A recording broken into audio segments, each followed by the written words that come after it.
and I say, good afternoon, everyone. Good morning, Cristie. You are in Vancouver. I'm in Vienna, and people are in Jerusalem and in India or wherever you are. Have a nice day. So we are happy to have you here as a guest in this seminar on trust and regulation, part of a research project that I'm running, where I'm hosting people for webinar. And today our host is Cristie Ford, Professor Cristie Ford, who will speak about trust and regulation in time of revolution. Cristie is professor at the Albert School of Law at the University of British Columbia, Canada. She works on the fields of regulation and governance, securities and financial regulation, administrative law. She's well published everywhere and co-authored two books. One is called Innovation and the State. The other one is the fifth edition of the Canadian Securities of Regulation. She did it with colleague David Johnston and Kathleen Rockwell. She served on the board of many journals, but most relevant is the Journal of Regulation and Governance. She was co-editor with me years ago, and now she's on the executive advisory board. Recent publications include the Legal Innovation Sandbox and Regulation as Respect. So thank you so much for working so early, Cristie, in Vancouver, and sharing with us your work, which I will also hope to be published in a special issue on the topics of trust and regulation. Floor is yours. Thank you so much. Thank you, David, and thank you, everyone, for attending. I am very appreciative of the chance to speak to you and also to get your comments. Because this paper, I think all of us are struggling a little bit to think about how to think about regulation and governance and the world in the current environment, especially since the presidential inauguration on January 20th of this year. So this is very much a work in progress. And it really has, I think, ultimately a fairly humble goal, which is to try to define the term trust as it operates particularly at this regulatory register. And I think of it almost as a message in a bottle for future scholars, because what I'm going to try to do is to connect this idea of, what trust is in the context of regulation to some of the antecedent building blocks that we have, on which it relies in our liberal democratic system. So, I think a lot of people perceive a catastrophe in my national neighbor to the south in the United States. And it's difficult in a time like this to focus on something as prosaic or seemingly prosaic as regulation.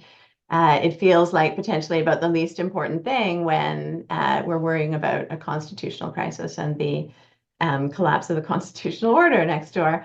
But I want to try to highlight the relevance of regulation for public trust, because I think we underestimate it at our peril, or we ignore it at our peril. So I don't need to tell this audience, presumably, but I think it does bear repeating generally that good regulation is massively important and valuable, right? Regulation is responsible for reducing pollution in rivers and lakes, improving food safety, ensuring clean water in most places, infant car seats, seat belts, crash safety improvements, civil rights protections, protections against misleading advertising, protections against toxic chemicals and getting lead out of paint.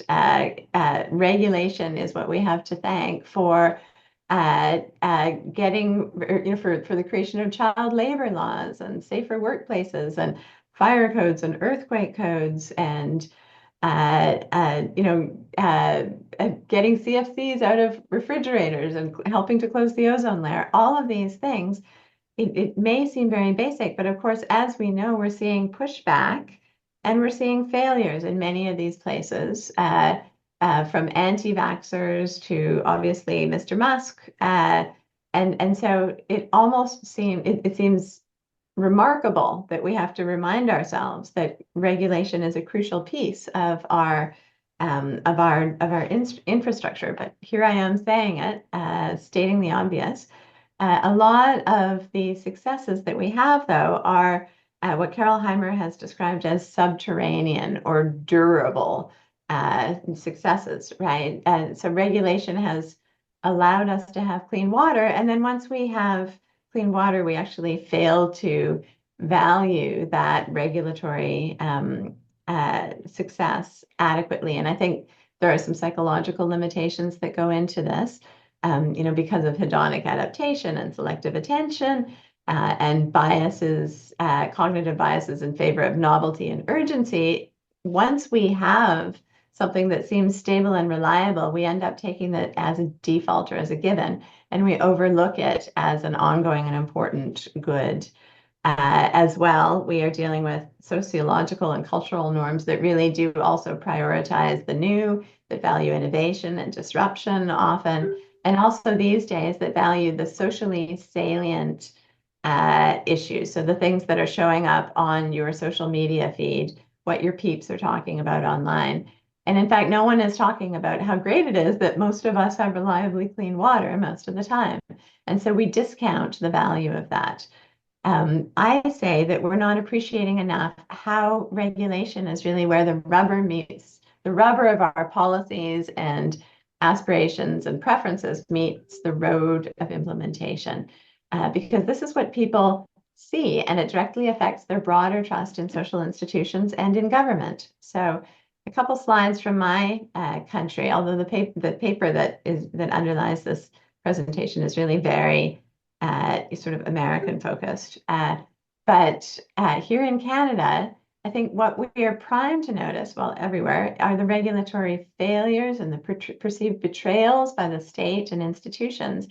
And in fact, we do find them. So in Canada, I think there are a couple levels of failures that I and fellow Canadians see. And I don't know, I wouldn't expect that it would be very different elsewhere. So the first are sort of service delivery failures. So the challenges that Canadians face in finding a family doctor, in waiting for non-urgent surgery under our socialized healthcare system, in garbage pickup in the time after the pandemic. It really took a long time for those basic services to get back online in the amount of time it took to get a passport.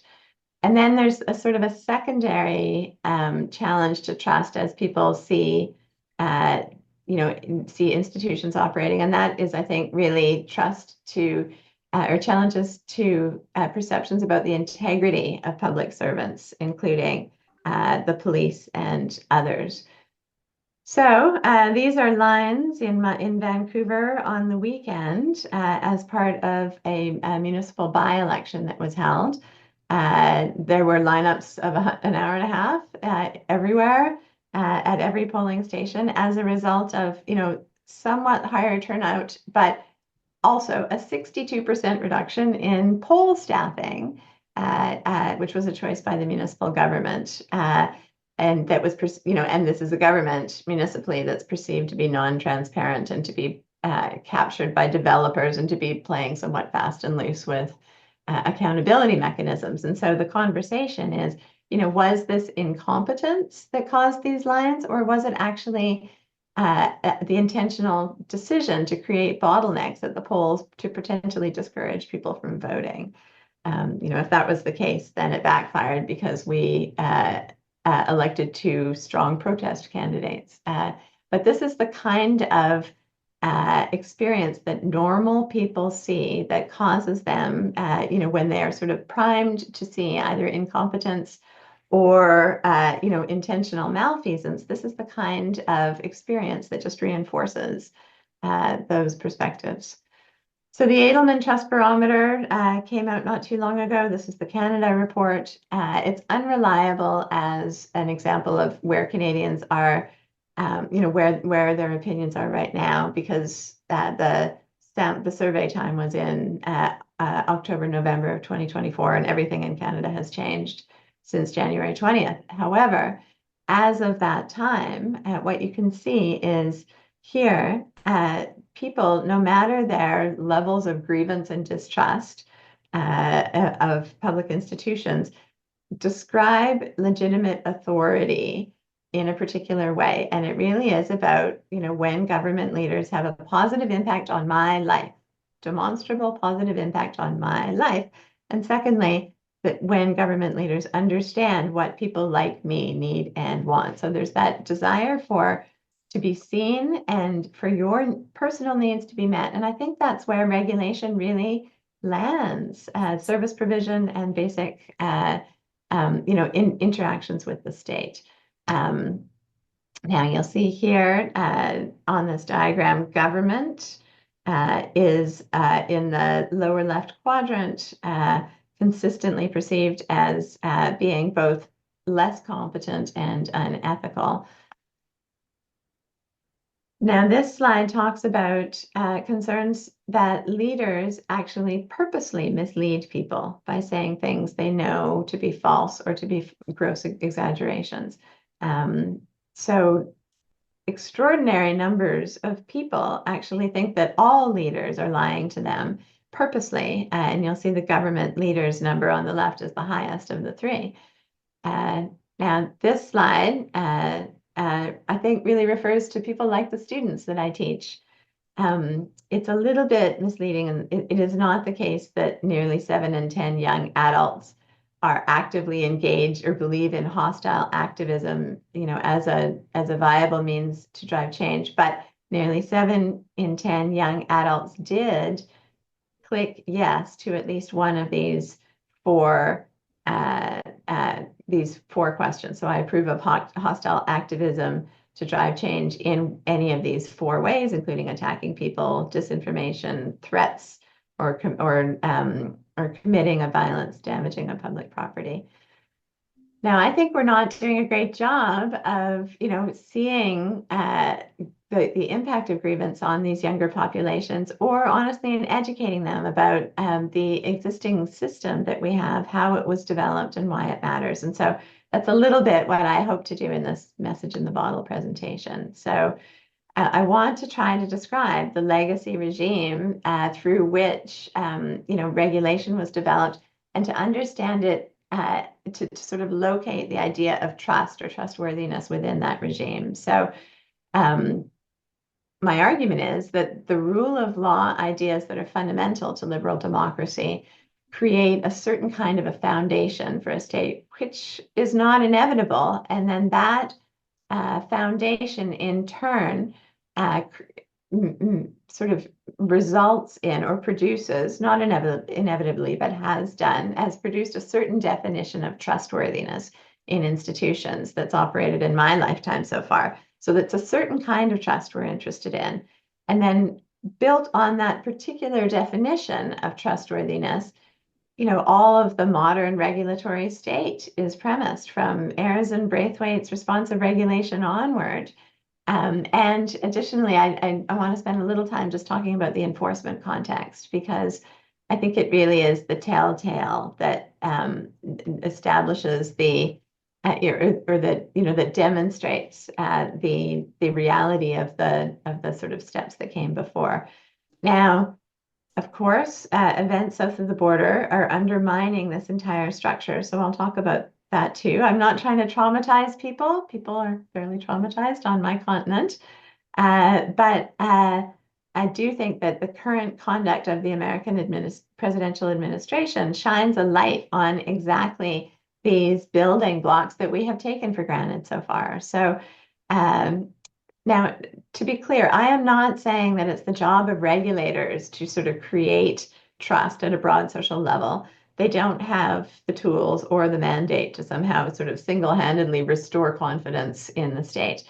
However, the lack of trust that we're seeing at the broader level directly implicates them, makes it harder for them to do their jobs.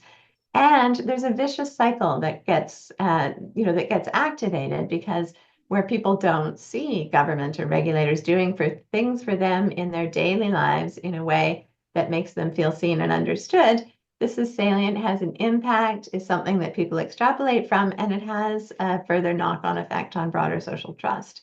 So regulation really is at the front line, and it matters in ways that we underestimate sometimes, especially when politics is such a dumpster fire and is on the news all the time. So these are my slides from my rule of law class in my administrative law course, where I argue that the rule of law is really fundamentally about the control of power. This is my man, Ragnar Lothbrok.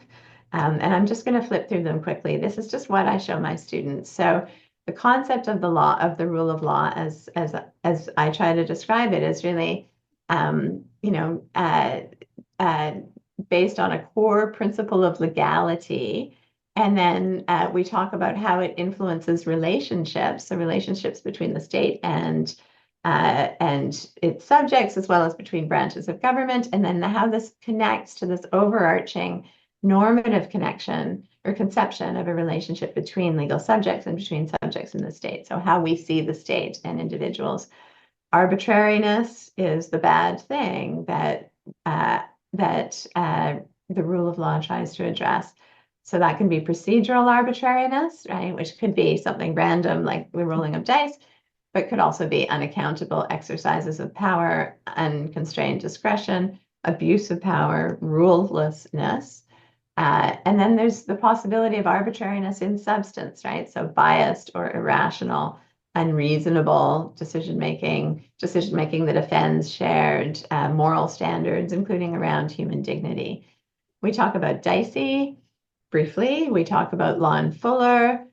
We talk about Joseph Raz. We talk about Lord Bingham. We talk about Ronald Dworkin. And really, I think there are commonalities across these perspectives that really focus on certainty, predictability, equal treatment, or equitable treatment, or equal respect, depending on how that gets characterized from one thinker to the next. The idea that no one is above the law, that a system is built on knowable rules, whose legitimacy is established by reference to fundamental principles that in some way have been identified as, conveying legitimacy. Of course, there are thin and thick conceptions of the rule of law. It's specific to a given polity. So the rule of law looks different in Canada, in Israel, in Italy, in the United States, in the UK, in India. Now, for this paper, I actually decided to go back to John Rawls in particular, because I think his thinking is sort of a fundamental touchstone, for Dworkin in particular and going forward. So his basic claims, just to review them, is that a fair system is one that was justified based on imagining that its creators were operating in an original position. These are his sort of touchstones, behind a veil of ignorance. So the idea is, this is the system you would create if you had no idea where in the hierarchy of social status or economic position or privilege you would personally end up, right? So if you are arguing behind this veil or operating behind this veil of ignorance, then Rawls argued that a rational person would adopt a maxi-min strategy, so that the person who is least well off in the system is as well off as possible, since you never know, you might get there, you might land there, right? An example of kids cutting a piece of cake, one kid cuts, the other chooses, is that kind of idea around fairness. And then from there, Rawls derived two sort of more general principles of fairness: the idea of basic political and economic equality of liberty for all members of society, and the difference principle. So you can only justify social and economic inequalities to the extent that they benefit the least advantaged members of society. So on this basis, he argued in favor of a minimum wage, for example. And he emphasized procedural fairness as an element of fundamental equality, right? And these are the rule of law ideas that were subsequently developed further by Dworkin and Raz and Bingham and others, in multiple different ways, but which really emphasize this sort of fundamental idea of equality. Now, this was a significant step relative to the utilitarianism that Rawls was engaging with in the sort of the early pure classical law and economics work that he was engaging with. Katrina Forrester has, I think, persuasively argued that it was already a ghost story by the time Rawls was writing, that it reflected an earlier post-war consensus that was, in fact, already crumbling by 1971. And there have been strong and convincing critiques really across the sort of ideological and jurisprudential spectrum. It's been criticized by critical legal scholars, by critical race scholars, feminist legal scholars, and others who've argued, among other things, that Rawlsian liberalism is internally contradictory, it systemically elides its own contributions, its own contradictions, that it ignores gender inequality, it omits race from the analysis in a systematic fashion, and so fails to grapple with key kinds of injustice that people experience in real life.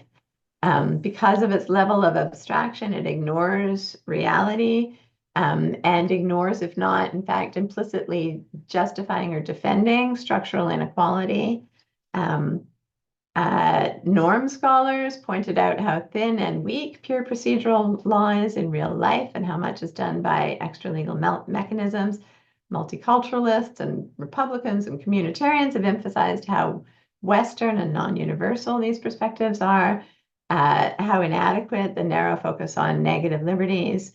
Law and emotion scholars and others have also critiqued liberalism's view of law as this sort of purely rational endeavor where emotions are contaminants that are threatening the impartiality we should all be aspiring to, as just being, well, incredibly thin and inadequate. And then more recently, informed by a resurgence in critical race theory and by, deep frustration with the persistence of structural racism, we've seen diversity, equity, and inclusion, or DEI programs, which have mounted an especially forceful attack on the suggestion that liberal democratic norms could ever actually help erase racial justice in particular.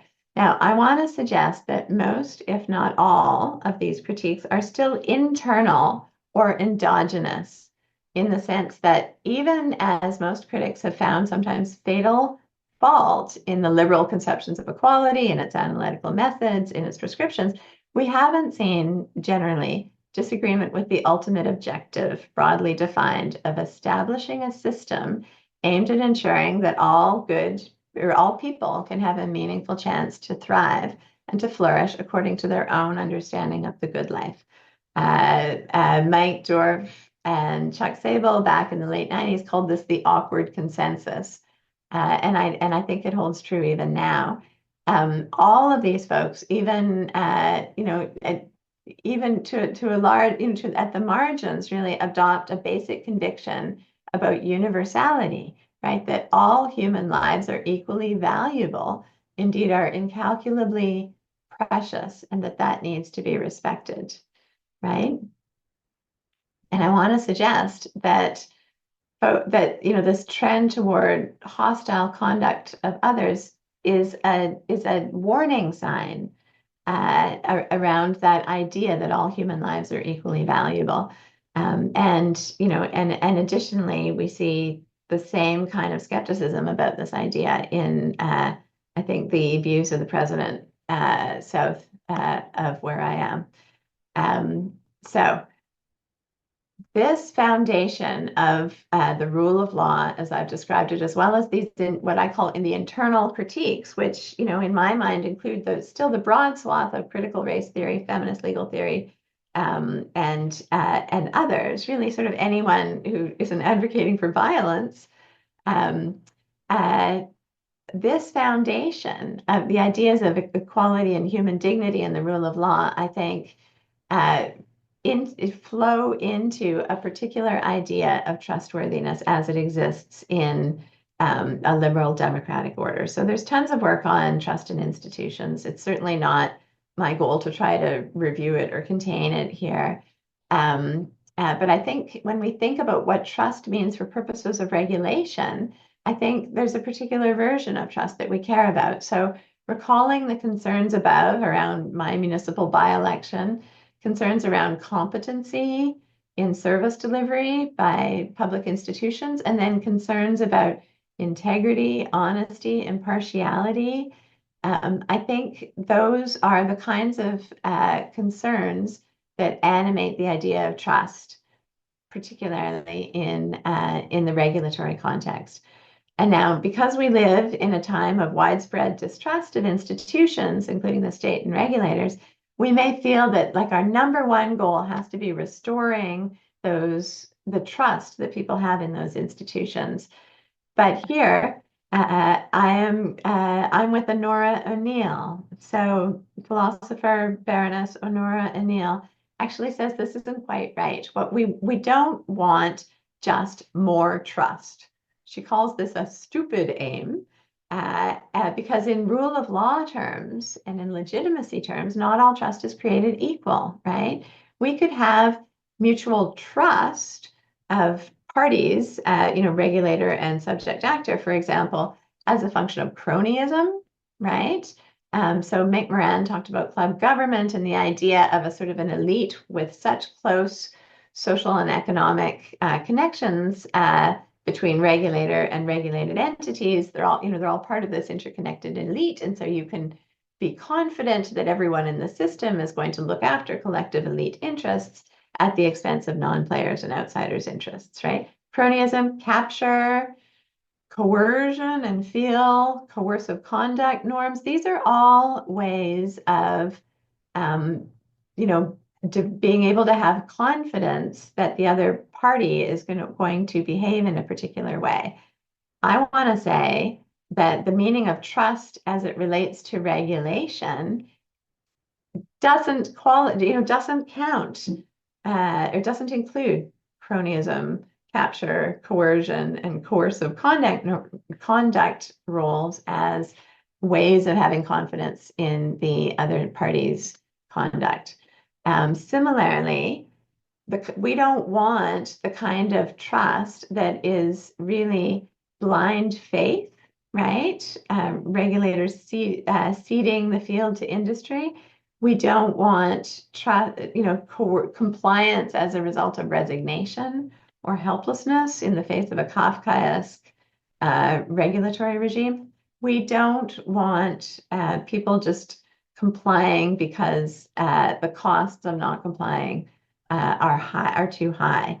I say only a certain kind of trust actually underpins and reinforces those liberal democratic rule of law norms that we're talking about in a diverse and open and dynamic society. And so Honora O'Neill defines it as trustworthiness, justified trust, and it comprises honesty, competence, and reliability. These are the indicia of trustworthiness that I say are required to support and reflect the rule of law norms that we care about around equality, human dignity, and the rule of law. There are other versions of the definition of trust. So the Meyer 1995 is another big one. There's significant overlap. We can quibble about which one a person would prefer. But I want to emphasize that this is the kind of trust that only makes sense in a context of a system that cares about equal respect, human dignity, and the rule of law, right? Because these indicia are premised on the idea that regulators are properly accountable to people, that they have obligations to discharge their duties in a competent fashion, in an even-handed fashion. It assumes a system of open rules applied equally and predictably and capable of being measured, where performance can be measured against some set of legitimacy conferring expectations, right? So this is the kind of trust that matters in a rule of law system. If we did not have a rule of law system, we might care about other things more than we care about honesty, reliability, and competence, right? We might care about loyalty or influence or discretion or tenacity, the willingness to cause damage, collateral damage to bystanders to achieve the objective of the leader, right? This is a specific kind of trustworthiness that comes out of our specific kind of system. And really, this is the kind of trust that underpins so much of the work that's been done, since the 1970s, really, to help construct the modern regulatory state. So what we were able to build as a regulatory state is really premised on this idea of trustworthiness, which in turn is premised on, a certain understanding of the rule of law. And this is these are the foundations for the entire increasingly sophisticated and expertly run modern regulatory state. Now, especially after the decline of the post-war welfare state. So, after John Rawls wrote his ghost story, and the regulatory state sort of was required to rise from the ashes of, the welfare state in, 70s, 80s, 90s. Scholars and others learned to be more explicit about the kinds of things that gave the regulatory state legitimacy, right? So legitimacy premised its authority on indicia of trustworthiness, as we described above, really around, public participation, procedural fairness, transparency and accountability, competence and expertise, efficiency, effectiveness, regulatory excellence.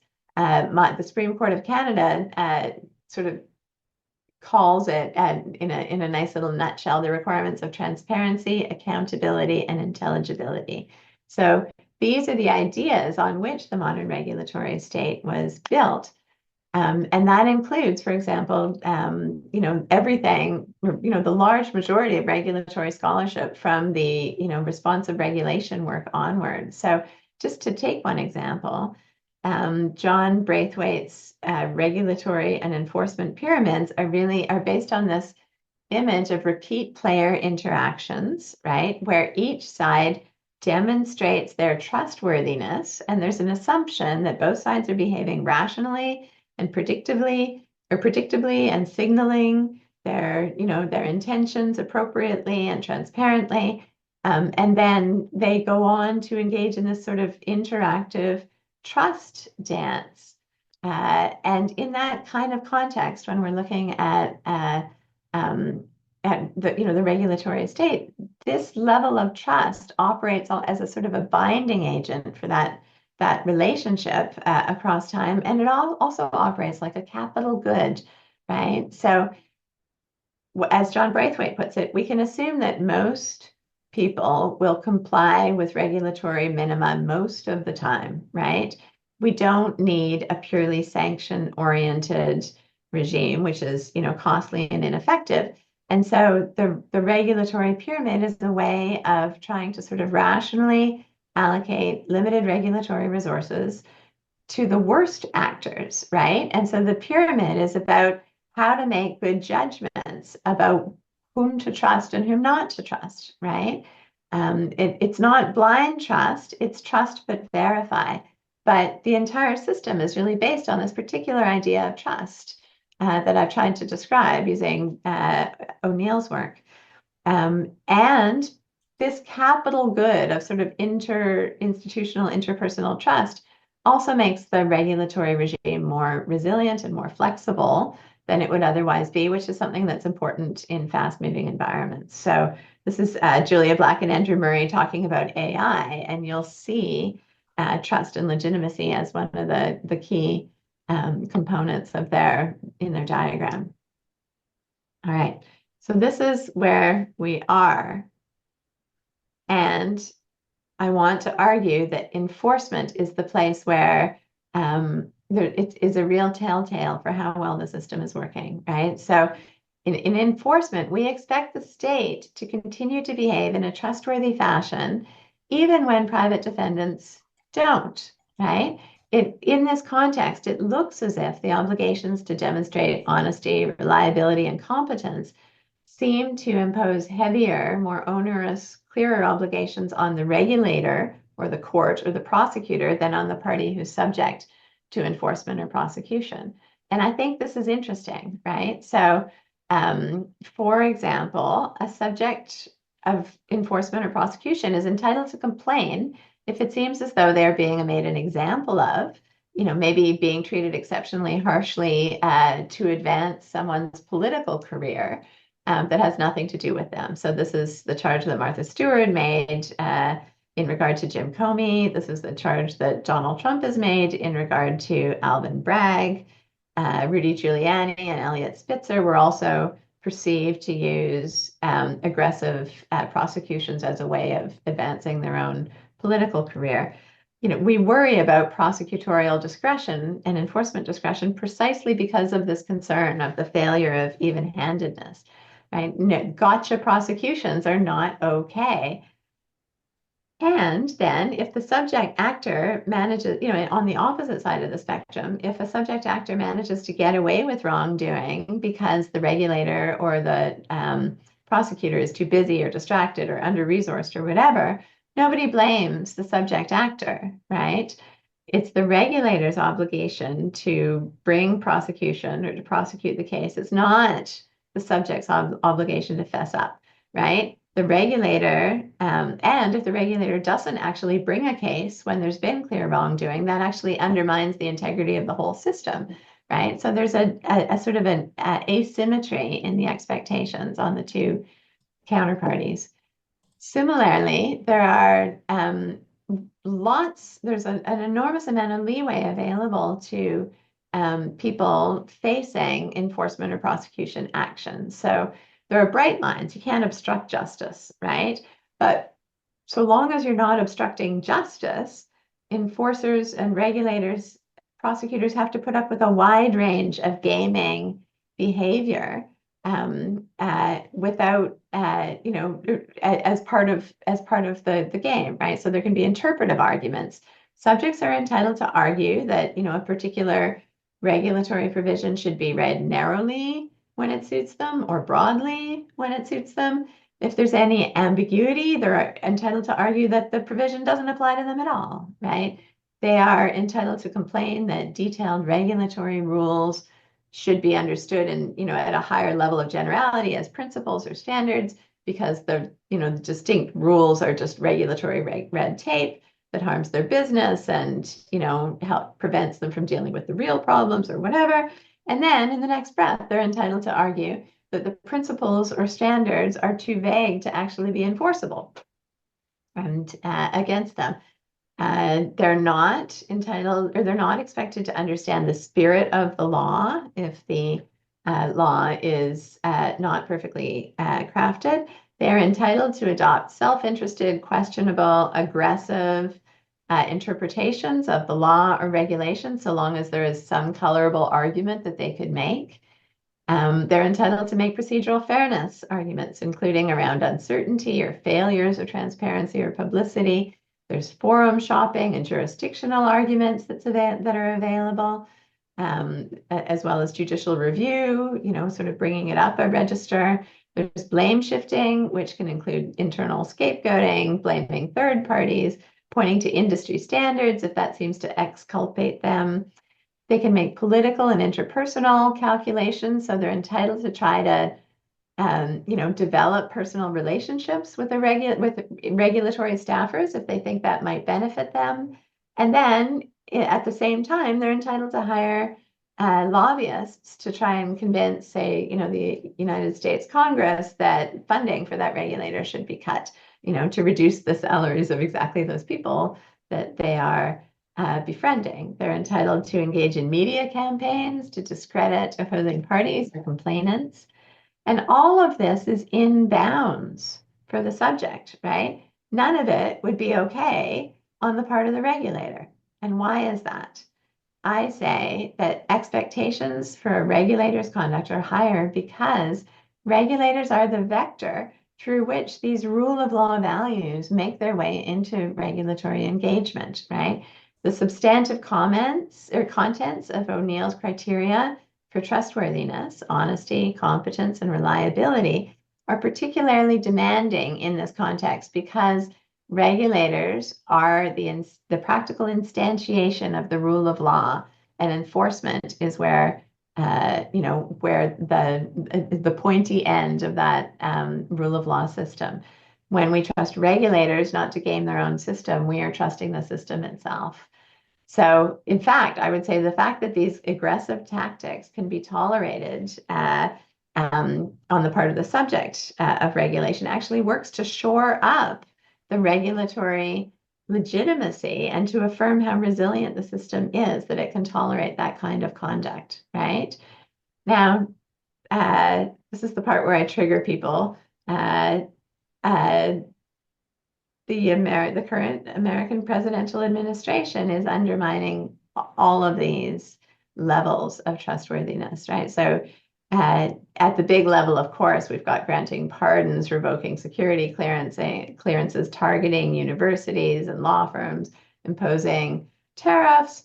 I just want to think about the regulatory arena still. Excuse me. So however we make sense of Mr. Trump's instincts, whether we think of them as a liberal or authoritarian or anti-democratic or patrimonial or, as evidence of a dual state, the tendencies that he demonstrates are not just the opposite of classic Rawlsian liberalism. They also run counter to the broad amalgam of other views that I identified there from, critical and feminist legal scholars and others. These ideas of equality, human dignity, and the rule of law are fundamental to all of that, and all of that is not something that the American president accepts, right? The through line may be that Mr. Trump really literally doesn't recognize other people's basic human dignity, the value of treating people fairly, right? So where Rawls would have had us operate from the original position on the assumption that a fair system is one that you build if you don't know where you'd end up in it, Mr. Trump tends to divide the world into essentialized categories of winners and losers, right? So if you believe you're a winner and that your category, your designation as winner actually says something meaningfully true about your actual worth as a human, and if you think that you're actually impervious to the kinds of slings and arrows that the rest of us experience, then the value of something like fairness or even the prospect of compassion really wouldn't make any sense, right? In fact, most of contemporary rule of law thinking would not make sense. Like the idea that no one should be above the law would make no sense if certain people, including yourself, are actually objectively superior. You wouldn't understand the value of open, prospective, clear laws if you don't recognize the dignity or autonomy of people other than you. The control of state power would mean nothing if you actually consider yourself to be the state or a monarch or something like infallible or divinely chosen. The idea of resting a system of laws on some foundation of abstract principle, no matter how you frame it, right, as equal respect or fairness or anti-domination or social justice, would be incoherent, right? Or even some kind of malevolent strategy on the part of your enemies to undermine your own claims to authority. So once that falls, then we end up with a different definition of trustworthiness as well, right? So trustworthiness, as I defined it, was a specific thing. And there are other ways of guaranteeing outcomes you want, right? For example, between you and a regulator, you can appoint your own family members or members of your tribe. You can threaten or corrupt or capture people. You can engage in panoptic surveillance if you have the means. You can rule by fiat or by fear. If you don't believe in an impartial rule of law system, if you believe, then cronyism really is the name of the game. And the only question is, whose club is in power? If you don't value diverse perspectives, then there's going to be an in-group and an out-group, and it's going to be very easy to fall back on more ancient social control mechanisms like shaming, like bullying, like us and them thinking that shades easily into discrimination and intolerance and even hate. Without independent valid rules, personal loyalty will matter, and trustworthiness, as we have defined it, doesn't register, right? Where Honora O'Neill said that blind trust is a stupid aim, blind trust is in fact the name of the game under a system that isn't based on the rule of law. And this in turn has a knock-on effect on regulation and on legitimacy conferring indicia like transparency, accountability, expertise, etc. So Mr. Musk's DOGE initiative is actually contemptuous of federal workers specifically around the indicia we talked about, right? Honesty, competence, reliability, Mr. Musk suggests that federal government employees are not trustworthy. They're shirking. He, has tried to require them to justify their work every week with these mass emails and threaten to fire them if they don't fill them out. He suggested that people on the federal payroll are literally deceased. And then separately, and I think inconsistently, has also suggested that career civil servants have, so much power that they undermine democratic governance.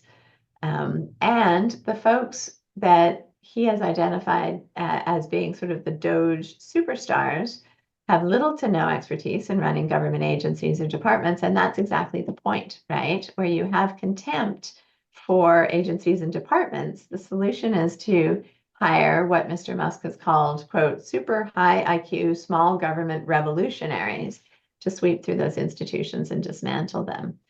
And then, of course, on enforcement, this is again where we see the reflection of all of these, very different and distinct views really sort of coming into play. So you'll recall that under the rule of law system, in the enforcement mode, the subject actor had a lot of leeway within the system.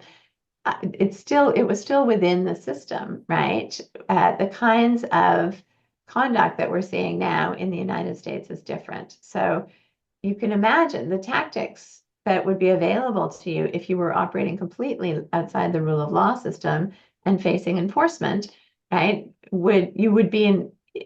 It would have implications for your willingness to accept the results of a democratic election, or to accept limits on executive authority, or to accept the separation of powers doctrine on which, the American constitutional system rests, or to accept court decisions, to accept the legitimacy of the judiciary, to accept the integrity of individual judges based on personal characteristics. So I don't need to tell people that these attacks are serious. I think everyone is on the same page there. And I think it's important to recognize and respond to fully external attacks. And I think it's also important to try to maintain what we had of the integrity of the regulatory state, to remember how it was built, why it was built the way it was, and to be willing to acknowledge the times when it has fallen short, including the rule of law, Rawlsian perspective, as well as how regulation is operated. There have inevitably been, in a complex system, instances of incompetence, capture, communication failures. There has been disrespect and elitism at times. And rebuilding trust in the system is an uphill job. It's even harder when, of course, the whole liberal democratic order is under siege. Allocating focus and resources to the regulatory level is difficult. So my limited aim here really is just to try to leave breadcrumbs, to leave this message in a bottle, to try to explain and frame this modern regulatory state and what it was in a way that can hopefully be of assistance to a future generation of scholars. We're not going to go back to the status quo ante, and I want to suggest that we shouldn't go back to the status quo ante because it's what got us here, right? But I hope that by trying to share this sort of genealogy of trust in regulation, what it means, I hope that maybe the next generation can create a foundation for a new and better, yet still rule of law based regulatory regime. Thank you so much, Cristie.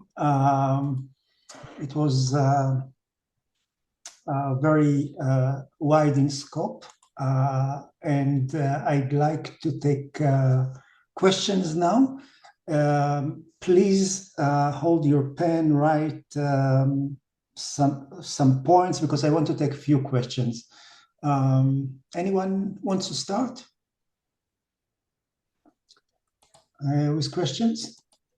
I have my own question, but I'd like to hear more. Curious enough, I'd like to hear more people than to hear myself. So my question is as follow. So the problem is not with regulation and not with the regulatory state and not the liberal government. Actually, the attack on the regulation, the war on regulation is the war on the liberal world order. It's a take on the culture of, say, truth or civility in the name of maybe chaos. I just saw today the Errol Morris movie on Steve Bannon.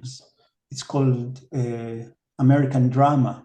And I very much recommend it, both to see it and the video on the video and the talks that Errol Morris give interviews on this talk.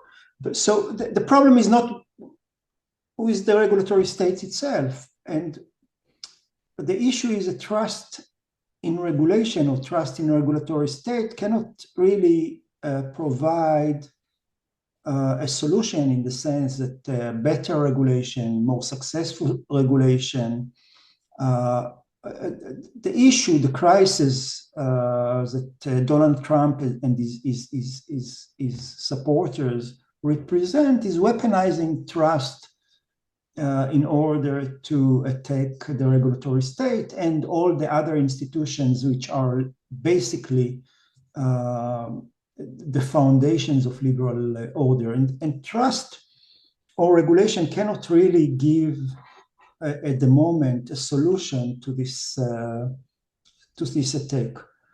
And the issues and the response is probably in the political sphere, meaning the politics of regulation, more as a regulation as a profession, in order to overcome those difficulties. And I wonder if you agree with this analysis, but also I'd like to take another question or comments if there is one. I see Yuval is wants to please Yes. come on, Yuval. Hi. First of all, thank you for a very interesting and important discussion and talk. I wanted to ask whether you see a difference when you're dealing with trust between the general public and the regulated industry, and whether you see a difference between regulation of sectors with public utilities and regulation in general. So as far as I see, because government still needs the credible commitment in order to support and induce investments, they still take care of their fear from losing trust in the trust of the regulated entities, especially in public utilities. So I wanted to hear your thoughts about not looking. So you gave a very insightful differentiation between trust in rule of law system and other systems, and I wanted to take you to the other side of the equation, to different types of regulation, different types of participants in the regulatory process. Mm-hmm. Yeah, thank you. I mean, it's an excellent question, and I appreciate it. So there are so many things this paper doesn't do that that are tangential and important. So understanding why people distrust, understanding the nature of grievance, understanding how it shows up at the political level versus the regulatory level. How much of it is about economics and how much of it is about recognition and so on. In terms of the difference between sort of normal folks and regulated industry actors, I mean, I think it's actually not the case in the United States that President Trump is doing what regulated actors want him to be doing at the moment. I mean, when you see what's happened to the Dow over the last few days. But I guess I would also point to, I don't know if you saw Aziz Huq's short article in The Atlantic a couple of weeks ago, but Aziz made the argument that what we might actually see is the creation of a dual state. So there will be part of the state that continues to operate along, ostensible rule of law norms because it's valuable, right? It's economically valuable to be able to continue to have a system where property rights are respected because then people will invest and so on.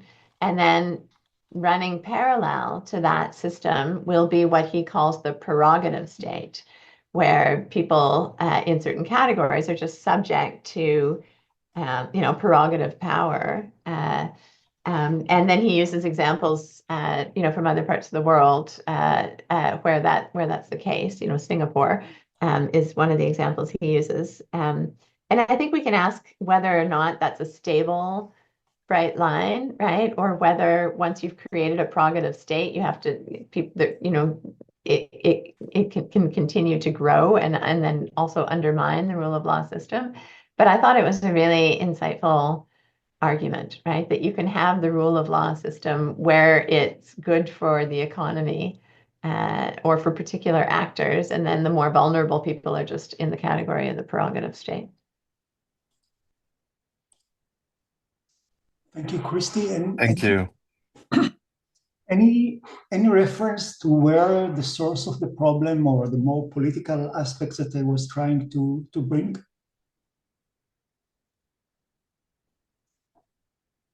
So, I mean, I think there are many, and I think there are, the erosion of the rule of law, I think really has come, has been in part a function of people thinking it's not working for them, right? They don't see themselves in the system. They perceive that elite people get better treatment. They perceive that they are being not only not seen and not recognized, but also not respected.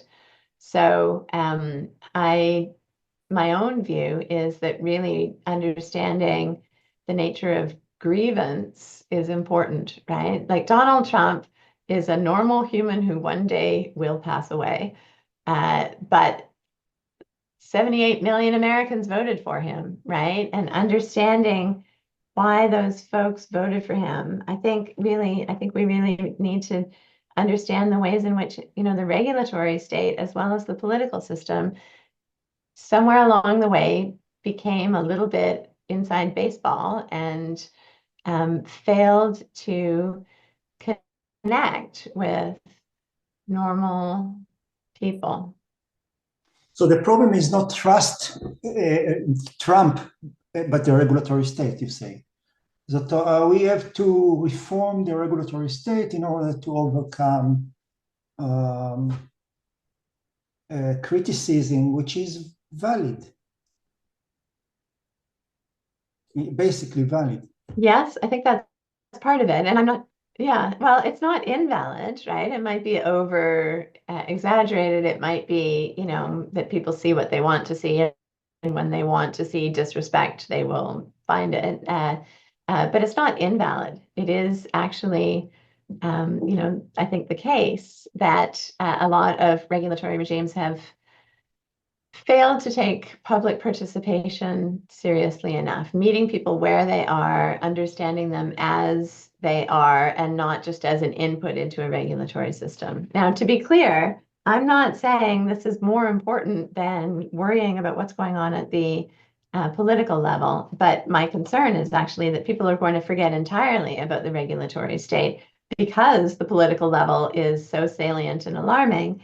And the consequence of that is going to be that normal people will see more examples of, failures in service delivery and disrespect by regulators, and that will create a vicious cycle that will make it even harder for people to regain trust at the broader sort of social and political level. Yeah, I think what I see is a regulatory state or regulatory system which comparable to other system in our life is working better, doing more public benefit than, say, the democratic system or the welfare system, the distributional aspect and so on. Nobody is perfect, but the problems are not in the regulatory state, despite, of course, we agree that there are shortcomings. But the source of the crisis, if we are in a crisis, and I believe we are in a crisis, in a sort of crisis, is not with the regulatory state, it is with wrong public perceptions and distrustful or disastrous agents of chaos that come from the political system. So politicians are more to blame than the regulators, the kind of the professional bureaucratic level. But it's important question to how to put it all together. And I see there is another and last questions, and I like. Yeah, I mean, let me just.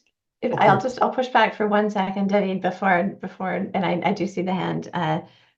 I guess back when the financial crisis happened, I had conversations with my partner about how, this was going to have a political impact that we hadn't yet appreciated. And over the last 15 years, he and I have had this ongoing conversation about, how much we can still trace this back to the financial crisis. I know that's overdetermined. I'm not saying that's the beginning and the end, but I think we need to take seriously some of the ways in which regulation really it hasn't respected people. So I wrote a paper the other year called "Regulation as Respect," where I try to make this argument.